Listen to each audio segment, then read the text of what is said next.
Title: Grounded Dreams. Van Nuys Airport scene of another fatal plane crash.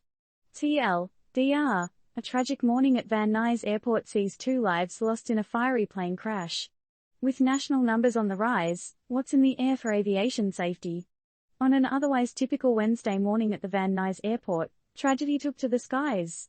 2 individuals met a heartbreaking end when their small plane nosedived and became an inferno. Fire crews, always on their toes, were swift to act, but the raging flames were faster, snuffing out 2 precious lives. And this wasn't just any plane. The Federal Aviation Administration, FAA, identified it as a single-engine CSA Sport cruiser.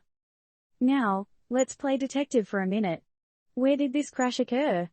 Right by the Waterman Drive and Woodley Avenue intersection, west of the crash site. And the aftermath? It's not all clear skies. Van Nuys had to shut down one of its 2 runways, although, thankfully, the main one, not in the proximity of the crash, remains operational. But this raises another thought bubble. Isn't flying supposed to be safer than driving? Well, hang on to your propellers because here's a number that'll make your head spin. This marks the 8th fatal air accident nationally in just 3 days. Say what? For the families awaiting news, uncertainty looms. The identities of the victims remain wrapped in a cloak of anonymity. But don't think everyone's just standing by. Both the National Transportation Safety Board and the FAA are on the case.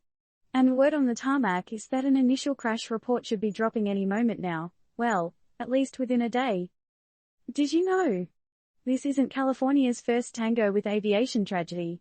Riverside County's French Valley Airport recently witnessed 6 lives lost in a plane crash. And that was just 4 days before this incident. Coincidence or pattern? Now, no story is complete without a human touch. Jennifer Gobris, a spokesperson, mentions that an NTSB investigator will soon be on the scene.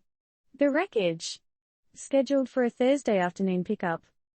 So here's the fuel for your thought engine. As the rise in air accidents becomes hard to ignore, do you think it's a fleeting phase, or are there bigger challenges looming for the aviation industry? And most importantly, how safe do you feel taking to the skies?